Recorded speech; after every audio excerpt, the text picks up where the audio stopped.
We live in a world more open and connected than ever before. People globally have conversations with others in their field or with those who share the passion, hobby or art with ease.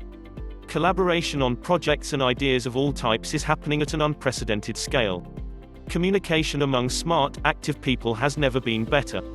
But don't tell that to some people nostalgic for a past that never actually existed, who seem to ignore all the barriers technology has broken down in communications and connection. What am I talking about? The anti-technology or altogether unhappy individuals who believe mobile devices are to blame for their lack of connecting with others. It seems like about once a month I'll be out with someone who will, without a hint of irony, complain that people don't talk to each other in person anymore. I say irony as this happens during a conversation with me. So I'm here conversing with a human, who complains people don't converse face to face, like they used to. I typically let them continue their rant and won't interrupt with the obvious, "What do you think we're doing right now?" Anyway, it will progress to hearing complaints about how cell phones have destroyed conversation or public interactions. Which is of course ridiculous.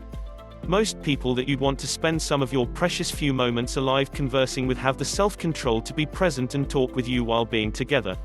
If not, you probably should seek out new friends. Which is why when I recently saw this story shared from BuzzFeed, I was compelled to write this post. The story, given the over-the-top title of The Death of Conversation, in the typical BuzzFeed clickbait fashion, shares pictures of humans around London on their mobile devices.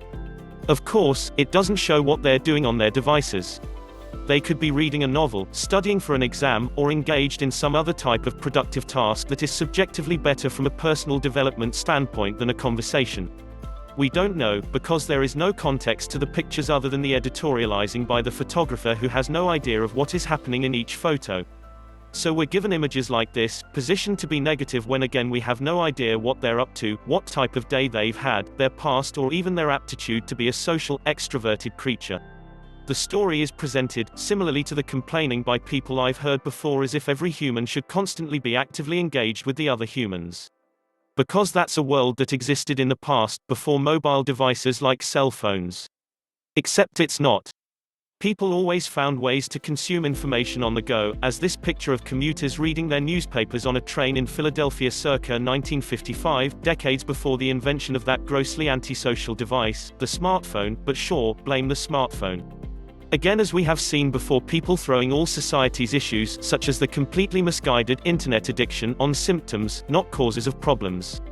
Because it's so much easier to point that out than treat any real issues anyone might have.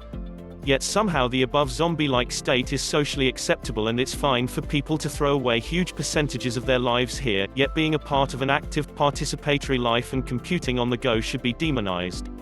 What the Luddites always ignore is that your phone can be an enabler for your success and make communication easier and better, allowing you to have a more mobile lifestyle, be a world traveler with ease, etc. Like at any other point in our history, it's up to you to seek balance in your life surrounding usage of technology and do so in a way that acts harmoniously with your environment. Having been an early adopter of mobile computing since Palm Pilot and Windows CE devices, long before Androids and iPhones existed, I have personally and professionally enjoyed a better life with the assistance of technology for a long time. We have the entire accessible universe of information in our pockets, the ability to speak to our entire industry from a plane ride and share intimate moments with the people most important to us who are thousands of miles away. This is amazing and unprecedented. Of course, a balance exists between mobile computing and looking up to experience your surroundings. But that's a personal question to answer, and in fact, like with anything, those who are self-actualized moderate this behavior in a way that makes sense. The people complaining not only sound ridiculous but are part of the "everything is amazing and nobody's happy" crowd. They should probably work on turning that pessimism around.